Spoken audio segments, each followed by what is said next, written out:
You guys had a change there in the second half. I'm not sure. We just didn't.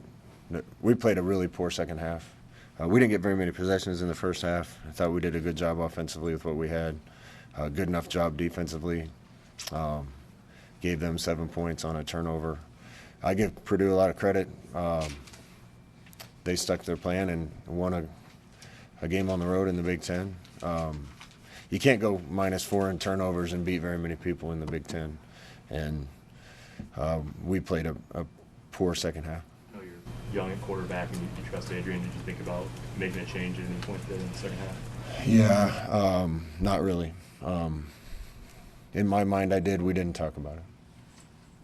Out at the end of the first half, what did you see on the pass to Torrey, and how big of a miss was that for momentum going into halftime? Yeah, we again, it comes down to a couple plays, and we got to make them. And we kind of got a break to get the ball back with a little bit of time. Thought we had them in a good call, and the play was there. And if you hit that, it's probably a different game. Even with giving them a pick six and 7 points in the first half. So that would have been a big play. Does the fact you're coming off a bye week make this any more disappointing to you? I don't know what could make this more disappointing, bye week or no bye week. We got a good enough team to win these games, and we're not winning them. I know the turnovers informed this to some degree, but they possessed the ball for almost 39 minutes. Some of that is the defense couldn't get them off the field. Talk just about the game management and the game flow and Purdue being able to control that even when they were behind. We didn't play a good enough overall team game, Sam. We've been so good against the run and up front on defense, and I thought we gave them too many yards on first down. We gave them too many easy throws, probably. That being said, the defense basically gave up 21 points today.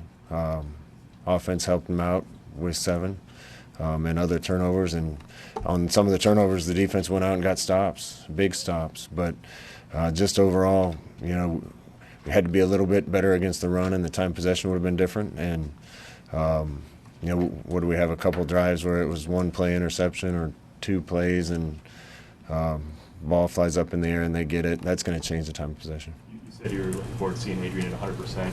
What did they do to limit him in the run game, or was he at 100% by the time the game He's was over? close. He's still dealing with things, but he's close. At the end of the day, we can't turn it over 4 times. Why do you think you guys struggled to run the ball in the second half? I don't know. We're going to look at the tape. We got 2 penalties when we couldn't. We came out on the first play, I think, and got 9 yards. Had a shot planned for the first time. We got in 2nd and 1 and didn't convert. And that drive was over. Got another one going with a drive on the first play of the next series, I believe. And then just didn't. I don't think we blocked very well. Five's a really good player. They got some good players. I think they're a good team too. They got the 4th-ranked defense in the conference or whatever it is. But some of the blocks and things we were doing in the first half, we didn't get done in the second. The fan base has been pretty resilient, but how would you describe kind of the vibe in that stadium in the second half? I'm grateful to the fans. I'm grateful for an opportunity to coach my alma mater. I'm impatient to have these games turn out a different way. I'm grateful to the fan base. I was just as frustrated as them in the second half. When you're down there, do you notice, how many people have cleared out midway through the fourth quarter? Not really. I'm too dialed in trying to get the guys play a little better. I know you're just off this one. You said you have a good enough team to win, and you haven't won them over the bye. I mean, can you put your finger on?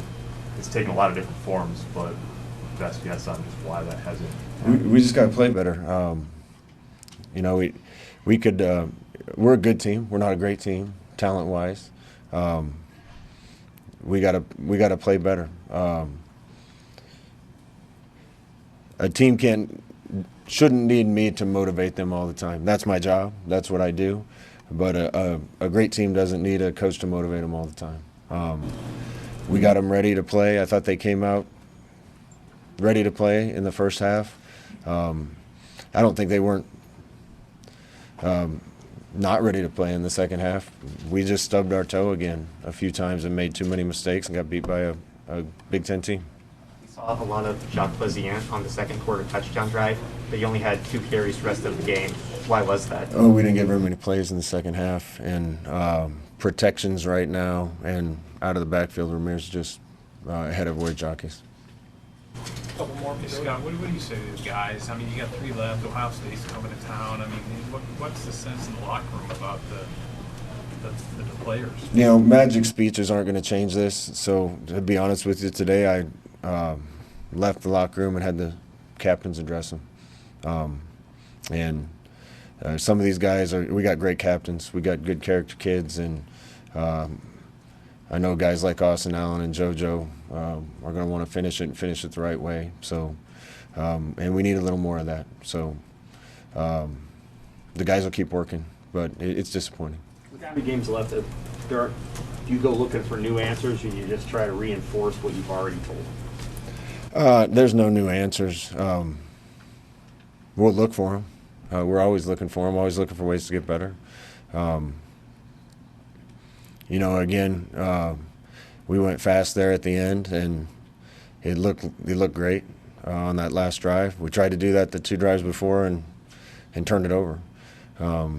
Sometimes when we do that, you take a sack and it kills the drive. We just got to be a little bit better. If we're a little bit better in protection, we can trust that stuff a little more. When we're going fast, it really neutralizes pass rush because guys get tired, and it helps out our O-line. But I don't want to do that to our defense either. So everything is we just got to be a little bit better. Yeah, Adrian's so capable of making big plays, but he's also prone to mistakes. Is there, on a day like today, do you tell him to play more conservatively, or do you tell him to keep taking chances? Or like, how do you walk that line with a quarterback who, you know, can do a lot of things when he's right? No, I don't want any of my players playing conservatively. He's good enough to make the throws he missed today. You know, the one play that disappointed me was with him, and I let him hear about it, was he scrambled out of the pocket on a 3rd and 6 or whatever, and was out of bounds 1 yard short of the chains. That's where you got to be a little bit of a nut cutter and lower your shoulder or dive or jump or do whatever you can to keep a drive going. He's a great player. Some of those plays our whole team needs to make. Anything else? Do you open up the QB conversation more this week? I know you said at the end you weren't necessarily thinking about it today, but does that become more of a... No, that's not a story. We're going to play the guy that we think gives us the best chance to win, period. Right now it's Adrian.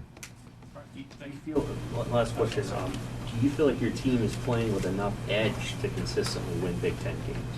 I don't think edge is the problem. I think it's the just gritty competitor that's going to go get it done when it matters. And we had a chance to recover the onside kick, and I have to see the replay, but I thought we had it. There's the play, and there's 20 of them in every game.